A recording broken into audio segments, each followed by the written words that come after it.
AP EAMCET 2020కి సంబంధించి BiPC counselling మనకి B Pharmacy ఫార్మడికి సంబంధించి మెయిన్గా మీరు ఒకసారి స్క్రీన్ మీద చూస్తున్నారు కదా, వీటి గురించి వీడియోలో డీటెయిల్గా చెప్తాను.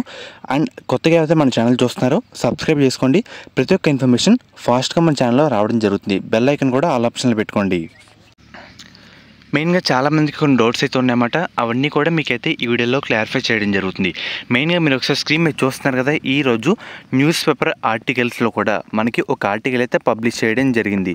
మెయిన్గా మీరు ఒకసారి స్క్రీన్ మీద చూస్తున్నారు కదా, ఎంపీసీ అండ్ అలాగే బైపీసీ స్ట్రీమ్ సంబంధించి బైపీసీ వాళ్ళకి ఫస్ట్ ఫేజు ఫైనల్ ఫేజ్ సంబంధించి డేట్స్ అయితే రిలీజ్ చేసినట్టు ఈ విధంగా ఒక ప్రెస్ నోట్ టైప్లో రిలీజ్ చేశారన్నమాట. ఇది రీలే, నేను ఒకళ్ళు రీలా కాదని అడిగారన్నమాట. 100% రీలే మనకి ఈరోజు పేపర్లో కూడా వేయడం జరిగింది. అండ్ అలాగే చాలామంది అడుగుతుంది ఏంటంటే, మనకి వెబ్సైట్ ఎప్పుడు అప్డేట్ చేస్తారని అడుగుతున్నారన్నమాట. మనకి సెప్టెంబర్ 11వ తేదీ నుంచి కౌన్సిలింగ్ రిజిస్ట్రేషన్ స్టార్ట్ అవుతుంది కాబట్టి మనకి సెప్టెంబర్ కౌన్సిలింగ్ స్టార్ట్ అయ్యే ముందు రోజు సాయంత్రం కానీ లేదంటే కౌన్సిలింగ్ జరిగే రోజు కానీ మనకి వెబ్సైట్ అయితే అప్డేట్ అయితే కావడం జరుగుతుంది. అండ్ అలాగే చాలామంది కట్ ఆఫ్లు కూడా అడుగుతున్నారు అన్నమాట. కట్ ఆఫ్లు ఎప్పుడు పెడతారు, కొత్త అంటే లాస్ట్ ఇయర్ కట్ ఆఫ్లు ఎప్పుడు వస్తాయని అడుగుతున్నారు. మనకి ఏ రోజైతే వెబ్సైట్ అప్డేట్ అవుతుందో మనకి ఇక్కడ ఇన్ఫర్మేషన్ బులెటిన్ అనే కాలంలో మనకి last year cut off PDF కూడా అప్లోడ్ అయితే చేయడం జరుగుతుంది. అది వచ్చిన వెంటనే మీకు ఒక వీడియో రూపంలో ఇంటిమేట్ అయితే చేస్తాను.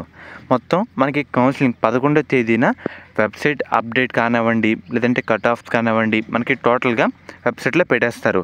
ఇన్ కేస్ ముందు రోజు పెట్టే అవకాశాలు కూడా ఉంటాయి. వన్స్ ఏది అప్డేట్ వచ్చినా మన ఛానల్లో అప్డేట్ అయితే చేయడం జరుగుతుంది. మెయిన్గా మీరు ఒకసారి స్క్రీన్ మీద చూస్తున్నారు కదా, ఫస్ట్ ఫేజ్ సెకండ్ ఫేజ్ సంబంధించి కౌన్సిలింగ్ డేట్స్ అన్నమాట. మెయిన్గా 11వ తారీఖు నుంచి రిజిస్ట్రేషన్ స్టార్ట్ అయితే కావడం జరుగుతుంది. 11 నుంచి 16 వరకు టైం అయితే ఇచ్చారన్నమాట. మనకి ఈ విధంగా ప్రాసెస్ అయితే ఉంటుంది. ఇంకా శాస్త్ర కాలేజ్ అన్నమాట. ఈ కాలేజ్లో కూడా మనకి B Pharmacy, PharmD, BSc nursing, physiotherapy ఈ కోర్స్ అయితే వీళ్ళు ప్రొవైడ్ చేస్తున్నారు. మనకి మెయిన్గా ఫీజు రియంబర్స్మెంట్ 38,000 గవర్నమెంట్ ప్రొవైడ్ చేసేది కాకుండా, గవర్నమెంట్ ఇచ్చేది కాకుండా మీరు 20,000 కట్టుకుంటే మీరు డైరెక్ట్గా జాయిన్ అయితే అవ్వచ్చు అన్నమాట. అండ్ అలాగే దీంట్లో మనకి మేనేజ్మెంట్ సీట్స్ కూడా అందుబాటులో అయితే ఉన్నాయి. మెయిన్గా ఈ కాలేజ్లో మనకి ఉమెన్స్ సంబంధించి స్పెషల్గా ఒక కాలేజ్ కూడా ఉందన్నమాట. శాస్త్ర college of pharmaceutical sciences for women. College code విషయానికి వస్తే SPSW. అండ్ అలాగే మనకి కో ఎడ్యుకేషన్ కూడా ఉంది. మీకు ఎటువంటి డౌట్ ఉన్నా స్క్రీన్ మీద కనిపిస్తున్న మనకు ఒకసారి కాంటాక్ట్ అయితే అవ్వండి అన్నమాట. వాళ్ళు మిమ్మల్ని గైడ్ చేస్తారు.